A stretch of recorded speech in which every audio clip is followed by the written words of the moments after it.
क्या बात है बेटी, तू ऐसे क्यों रो रही है? अंधेरा हो गया है। इस समय तुम्हें यहाँ नहीं होना चाहिए था। तुम्हारे परिवार वाले परेशान हो रहे होंगे। जाओ, अपने घर लौट जाओ। ये जगह तेरी जैसी नाजुक लड़कियों के रुकने के लिए ठीक नहीं है। घर? कैसा घर? मेरा कोई घर नहीं बाबा। जिस घर में बरसों पहले दुल्हन बनकर मैं अपना सब कुछ छोड़ कर गई थी, उसी घर में मेरी इज्जत को तार तार कर दिया गया। मेरा अब इस दुनिया में कोई नहीं। बाबा, अगर अपने ही घर में किसी नारी की अस्मिता के साथ खिलवाड़ हो जाए और वो खिलवाड़ करने वाले कुछ अमीर लोग हो, तो इंसान तो क्या, भगवान भी उससे मुंह मोड़ लेता है। सच्ची बात तो ये है कि पैसे वाले के लिए कोई नियम कानून धर्म की दीवार नहीं होती। हमारे जैसी गरीब की मासूम लड़कियां तो बस इन बड़ी हवेली वालों के मनोरंजन का साधन होती हैं। मुझे जीने की अब कोई इच्छा नहीं बची। दिल तो चाहता है कि अपना जीवन खत्म कर लूं, क्योंकि चाह कर भी उन बड़ी हवेली वालों का तो मैं कुछ भी नहीं बिगाड़ सकती। क्या बात है बेटी, क्यों तू इतनी परेशान है?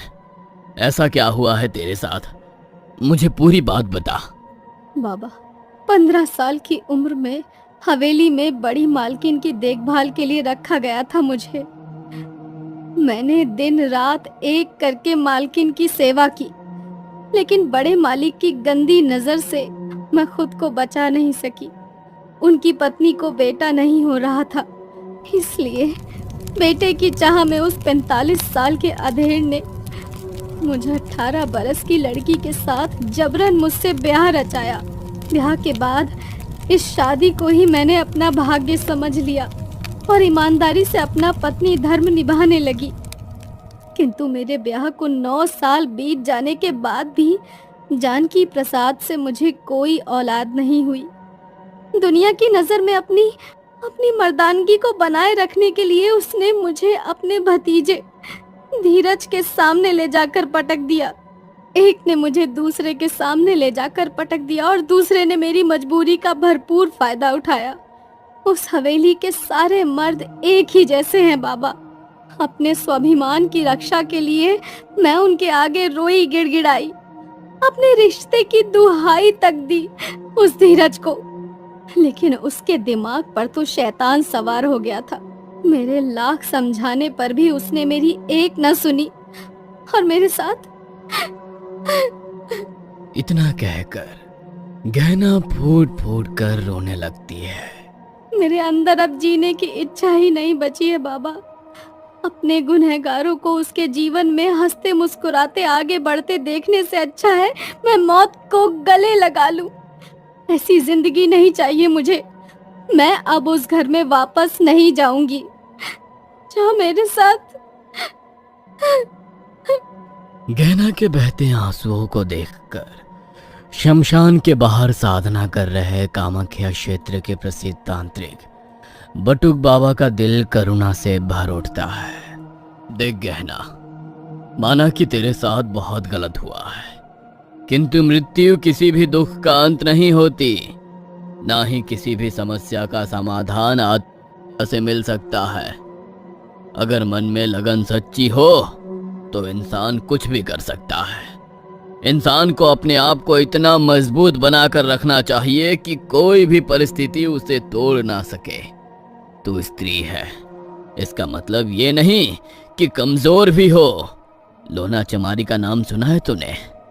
11वीं शताब्दी में जब जात पात के नाम पर छोटी जात वालों को खूब शोषण और अत्याचार होता था, तब एक 13 साल की बच्ची ने अपने ऊपर हुए अत्याचार का बदला लेने के लिए कठोर तप किया और गुरु के सानिध्य में रहकर ऐसी सिद्धियां प्राप्त की कि आज सदियों के बाद भी हमारे जैसे सिद्ध पुरुष उन्हें प्रणाम करते हैं। वो हमारी गुरु है। लोना चमारी ने उनके ऊपर अत्याचार करने वाले एक एक मर्द को परलोक का रास्ता दिखाया था, और ऐसा करने के लिए उन्होंने किसी पुरुष की सहायता नहीं ली।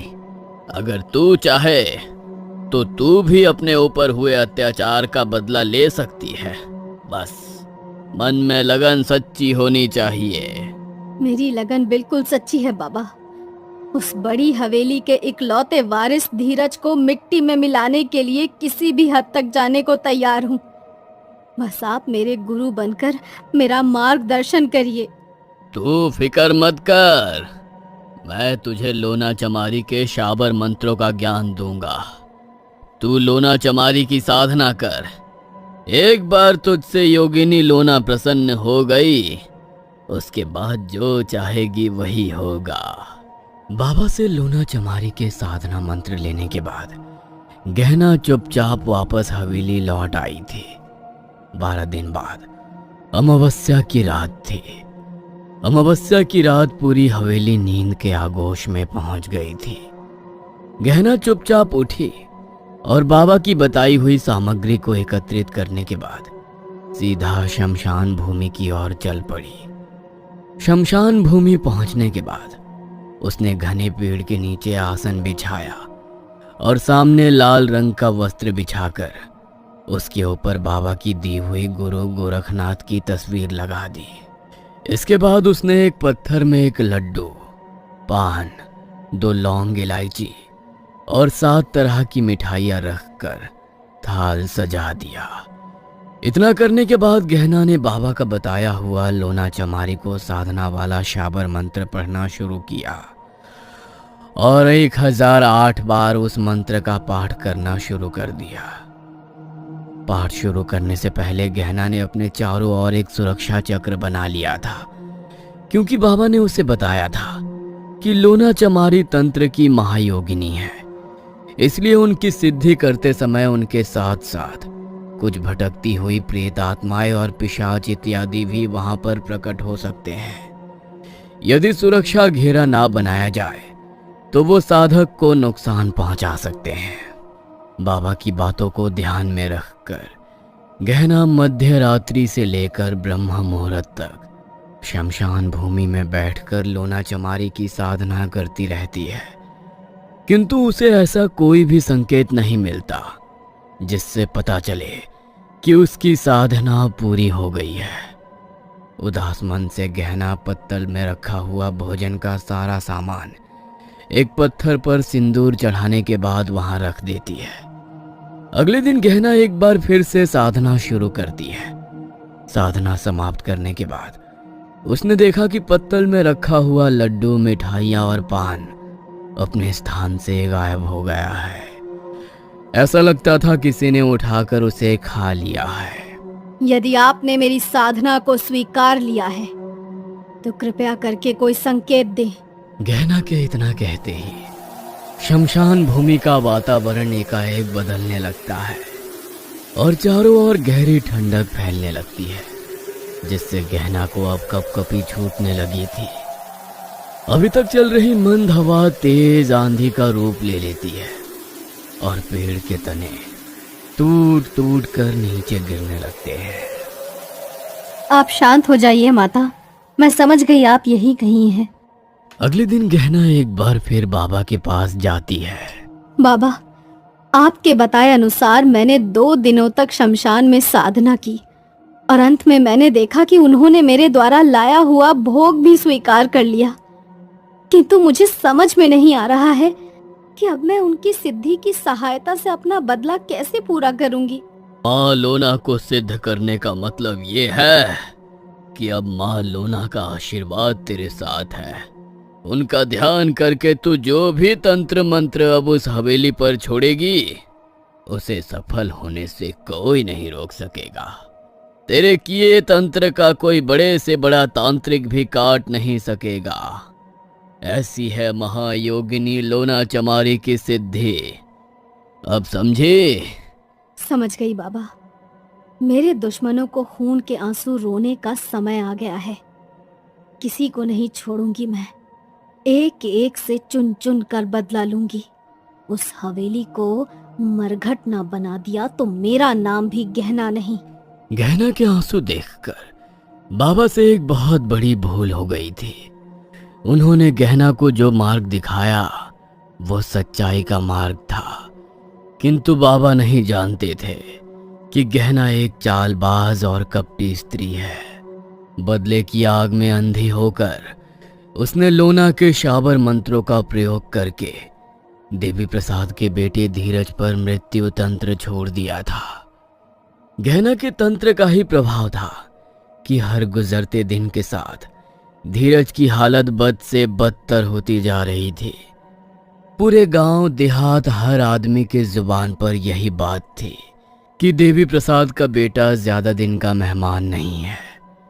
जिस किसी ने भी धीरज की हालत के बारे में सुना उसके मुंह से हाय निकल गई। अरे भैया, कहते हैं ना, किस्मत से कोई जीत नहीं सकता। देखो तो, कहने को इतनी बड़ी हवेली है, बड़े बड़े खेत हैं, अच्छा चलता हुआ कारोबार है, लेकिन आज स्थिति ऐसी है कि हवेली में किसी दीपक जलाने वाले का आता पता नहीं है। बड़े ठाकुर को एक के बाद एक सिर्फ बेटियां ही पैदा हुई और छोटे ठाकुर को इतने सालों के बाद ये एक लड़का भी हुआ, तो बचपन से ही उसके साथ कुछ ना कुछ अनहोनी हो रही है। 18 बरस के प्रवास के बाद जब धीरज बाबू लौटे तो कितनी रौनक थी हवेली में। पूरे गांव में घी के दीपक जलाए थे, लेकिन जाने किसकी काली नजर लग गई जो आज धीरज जन्म और मृत्यु के बीच में झूल रहा है। अरे भैया, और किसकी नजर लगेगी? बड़े लोगों के ना काम ही ऐसे होते हैं, 10 लोगों की हाय लिए घूमते हैं ये अपने साथ। अब आप खुद ही देख लो, बड़ी ठाकुराइन से लड़का ना मिला तो अपनी बेटी की उम्र की लड़की को ब्याह कर हवेली में लाकर बैठा दिया जानकी प्रसाद ने। हमारी अम्मा कहती थी, जिस घर में औरत की इज्जत ना होवे ना, वो घर कभी फल फूल नहीं सकता। हमको तो यही बात लगती है।